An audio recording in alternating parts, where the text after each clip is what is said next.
और मेरठ के शास्त्री नगर स्थित सेंट्रल मार्केट में अवैध रूप से बने एक व्यावसायिक कॉम्प्लेक्स को ध्वस्त करने की कार्रवाई शुरू हो गई है।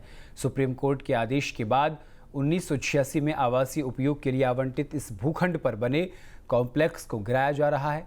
कार्रवाई के दौरान व्यापारी और दुकानदार रोते बिलखते गमगीन नजर आए। ये रिपोर्ट देखिए। सेंट्रल मार्केट पर शुरू हुआ बुलडोजर एक्शन। सुप्रीम कोर्ट के आदेश पर प्रशासन की कार्रवाई। भारी पुलिस बल की मौजूदगी में शुरू हुआ एक्शन। रोते बिलखते नजर आए व्यापारी और दुकानदार। शास्त्री नगर में 40 साल पुराना मार्केट कॉम्प्लेक्स। मेरठ का दिल कहे जाने वाले शास्त्री नगर के सेंट्रल मार्केट पर आवास विकास परिषद का बुलडोजर एक्शन शुरू हो गया है। सुप्रीम कोर्ट के आदेश के बाद प्रशासन की टीम ने पहले ही यहां के 26 दुकानदारों को दुकानें खाली करने के निर्देश दिए थे। शुक्रवार शाम आखिरी मुनादी कराई गई और शनिवार सुबह भारी सुरक्षा बलों की मौजूदगी में बुलडोजर एक्शन शुरू हो गया। ध्वस्तीकरण की कार्रवाई देखने के लिए लोगों की भारी भीड़ जमा हो गई। मेरठ के सेंट्रल मार्केट में ध्वस्तीकरण की कार्रवाई अब शुरू हो चुकी है। तस्वीरें आप देख सकते हैं किस तरह से जो कॉम्प्लेक्स यहाँ पर खड़ा किया गया था उसे अब तोड़ा जा रहा है। सुप्रीम कोर्ट के आदेशों के बाद लगातार सुबह से ही पहले पीएसी फोर्स और तमाम फोर्स को यहाँ बुलाया गया, अनाउंसमेंट किया गया और अब फाइनली आप तस्वीरों में देख सकते हैं किस तरह से ये जो कॉम्प्लेक्स यहाँ खड़ा था उसको तोड़ने का काम किया जा रहा है। आवास विकास परिषद की तरफ से पहले ही नोटिस दिया गया था। इसके अलावा सुप्रीम कोर्ट ने जो आदेश दिए उन आदेशों का पालन अब यहाँ पर कराया जा रहा है। तस्वीरों में आप देख सकते हैं किस तरह से कॉम्प्लेक्स को अब तोड़ा जा रहा है और सीधी तस्वीरें आप यहाँ पर देखिए किस तरह से यहाँ पर कॉम्प्लेक्स पर अब ये जो जेसीबी मशीन है यहाँ पर जो बुलाई गई है वो इसको तोड़ने का काम कर रही है। कार्रवाई शुरू होने से पहले इलाके में भारी सुरक्षा बल की तैनाती की गई। बिजली का कनेक्शन काटा गया। कोर्ट के आदेश के बाद दुकानदारों ने पहले से ही दुकान खाली करना शुरू कर दिया था। प्रशासन की कार्रवाई पर व्यापारी और दुकानदारों ने नाराजगी भी जाहिर की। दुकानदारों ने बताया कि करीब 30 साल से उनकी रोजी रोटी और सैकड़ों परिवारों का रोजगार यहां से जुड़ा था, जो अब तबाह होने जा रहा है। 2014 से हम लोग न्यायालय में इस लड़ाई को लड़ रहे हैं। 2014 में हाई कोर्ट द्वारा ध्वस्तीकरण का ऑर्डर हुआ। हम लोग सुप्रीम कोर्ट चले गए, हमें स्टे मिला। 2025 में दिसंबर में दोबारा ध्वस्तीकरण का ऑर्डर हो गया। उसके बाद हमने 6-7 याचिका दायर की जो सब रिजेक्ट हो गई। उसके बाद हमने प्रतिनिधियों के, मंत्रियों के, मुख्य सचिव, जहां जहां हम जिसके दर पे जा सकते थे वहां हमने गुहार लगाई, कागज लगाए, जैसा जैसा हमें बताया गया, लेकिन कोई सुनवाई नहीं हुई। तो कार्रवाई नहीं होनी चाहिए भाई साहब। मैं तो कहता हूँ देखिए इतने परिवार पल रहे हैं, इतने मिडिल एज में लोग आ चुके हैं, इतनी जिम्मेदारियां हैं। एटलीस्ट बताओ वो लोग सड़क पर आ जाएंगे और जो है वो कैसे जो है इसकी पूर्ति करेंगे आगे। बहुत दुख का विषय है जी मेरे हिसाब से। क्यों माफिया तो आती जैसे उन लोगों की बिल्डिंगें ढाई जाती थी। ये तो व्यापारी हैं, छोटे छोटे व्यापारी हैं, 100-150 परिवारों का पालन कर रहे हैं इसी से जो है। और जो आज हो रहा है ये हमारी कहीं ना कहीं सरकारों की और इनकी जो कमियां हैं। प्रशासन की इस कार्रवाई के दौरान कई दुकानदार अपने आंसुओं को रोक नहीं पाए। दुकान के बाहर बैठी महिलाएं और दुकानदार रोते बिलखते नजर आए। सवाल पूछा कि उनकी गलती तो इतनी ही थी कि उन्होंने आवासीय स्थानों का कमर्शियल इस्तेमाल किया, उसकी इतनी बड़ी सजा कैसे दी जा सकती है? पर गुनाह क्या है?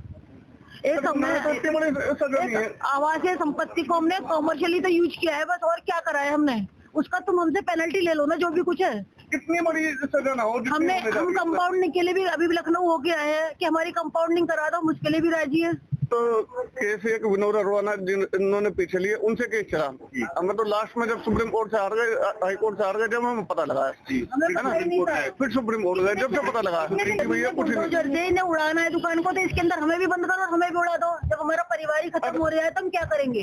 अपनी सरकार में लोकेश खुराना जैसे स्वाद और पैदा करो जो पूरे सबका गला काटे। लोकेश खुराना केवल लोकेश खुराना की ही कैसे रजिस्ट्री करी? कैसे कर दी? इसमें कमर्शियल अब बनने कैसे दिए अगर ऐसा था? जीएसटी है, हाउस टैक्स सब कुछ वो है अपना, सब कुछ कमर्शियल में अपना। अब जरा ये भी जान लीजिए कि अक्सर गुंडे, माफिया और बदमाशों के खिलाफ चलने वाला बुलडोजर आखिर मार्केट कॉम्प्लेक्स पर क्यों चलाया जा रहा है। 1986 में आवासीय उपयोग के लिए 661/6 भूखंड आवंटित किया गया था। प्लॉट आवास विकास परिषद के रिकॉर्ड में काजीपुर के वीर सिंह के नाम है। आवंटी ने परिषद से मंजूरी लिए बिना प्लॉट पर व्यावसायिक निर्माण किया। परिषद ने 19 सितंबर 1990 को मामले में वीर सिंह को नोटिस भी जारी किया। वीर सिंह ने 1990 से 96 तक प्लॉट में बनी तमाम दुकानों को व्यापारियों को बेच दिया। वीर सिंह से खरीदने के बाद व्यापारियों ने दुकानों को अपने नाम नहीं कराया। साल 2013 में भूखंड के व्यावसायिक इस्तेमाल के खिलाफ मामला हाईकोर्ट पहुंचा। 2014 में हाईकोर्ट ने सेंट्रल मार्केट की 24 दुकानों को गिराने का आदेश दिया। आदेश के खिलाफ व्यापारियों ने सुप्रीम कोर्ट में याचिका दी, जिस पर स्टे मिला। 19 नवंबर 2024 को सुप्रीम कोर्ट ने आवास विकास से भवनों की स्टेटस रिपोर्ट मांगी। में भी आवास विकास परिषद होते हैं, इसके अंदर कंपाउंडिंग नहीं होती है। जो प्राधिकरण है उनके अंदर कंपाउंडिंग का एक जरिया होता है, जहां पर अगर कोई भी रेजिडेंशियल आपका मकान है उसको अगर आपको कमर्शियल करना है तो वहां पर आप कंपाउंडिंग करके उसको कन्वर्ट करा सकते हैं, लेकिन यहां पर यानी कि आवास विकास परिषद के अंदर नहीं कर सकते हैं। यही हवाला भी दिया गया था और इसका प्रयास जरूर किया गया था कि ताकि इसको टूटने से बचाया जा सके। लेकिन सबसे पहले जब ये हाईकोर्ट गए थे तो व्यापारिक वर्ग जो था, जो हाईकोर्ट में था, उनको वहां से हार का सामना करना पड़ा। फिर यही जो पिटीशन थी इसको सुप्रीम कोर्ट भी ले जाया गया व्यापारी वर्ग की तरफ से, लेकिन व्यापारी वर्ग वहां पर भी गलत ठहराया गया। उनका कहना था अगर इसी तरह से जो व्यावसायिक डेवलपमेंट किया जा रहा है या लोगों को बसाया जा रहा है और वहां पर कमर्शियल एक्टिविटी होने लगी तो फिर कहां पर लोगों को बसाया जाएगा। सुप्रीम कोर्ट ने 17 दिसंबर 2024 को सेंट्रल मार्केट के इस आवासीय भूखंड पर बने व्यावसायिक कॉम्प्लेक्स को 3 माह में खाली कराकर 2 सप्ताह में ध्वस्त करने का आदेश दिया था। इस आदेश के 10 महीने बाद इसको गिराने की कार्रवाई अमल में लाई जा रही है। 27 तारीख यानी 27 अक्टूबर को हियरिंग की जानी है सुप्रीम कोर्ट में। तो ऐसे में आवास विकास परिषद के जो अधिकारी हैं उनके पास भी कुछ ग्राउंड होना चाहिए बताने के लिए कि क्या कुछ एक्शन लिया गया। तो ये पहला एक्शन है और इसके अलावा भी जो आगे की मार्केट है, मैं चाहूँगा विजय उस मार्केट को भी आपको दिखा दें। आगे तक आप देखेंगे ये पूरा जो है रेजिडेंशियल एरिया था, इसको पूरी तरह से कॉमर्शियल कर दिया गया और इसी वजह से जब RTI डाली गई और उसके बाद हाई कोर्ट और फिर सुप्रीम कोर्ट ही पूरा मामला पहुँचा तो इन सभी को नोटिस देकर तोड़ने के आदेश दिए गए हैं। इस कॉम्प्लेक्स के 22 दुकानदारों से शुक्रवार की रात तक दुकानों को खाली करा लिया गया था। दुकानदारों को उम्मीद थी कि सरकार और प्रशासन से उन्हें कुछ राहत मिलेगी, लेकिन कोर्ट के आदेश के बाद आखिरकार आवासीय भूखंड पर बने दुकानों को ध्वस्त करने की कार्रवाई शुरू हो गई है। करीब 3 दशक की लंबी कानूनी लड़ाई में आखिरकार व्यापारी हार गए।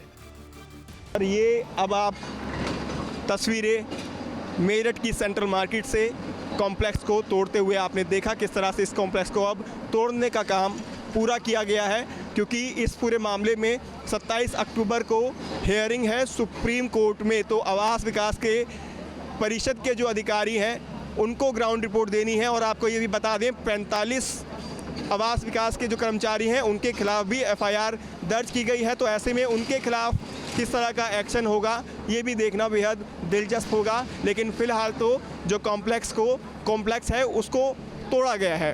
वीडियो जर्नलिस्ट विकास झा के साथ Himanshu Sharma, news state, Meerut central market. जहां भक्ति है हर शब्द में, कथाओं में छुपे हैं दिव्य रहस्य और ज्योतिष देता है जीवन को दिशा। धर्म से जुड़ी हर बातों को जानने के लिए हमारे चैनल स्तुति को सब्सक्राइब करें। चैनल पर जाने के लिए इस लिंक पर क्लिक करें।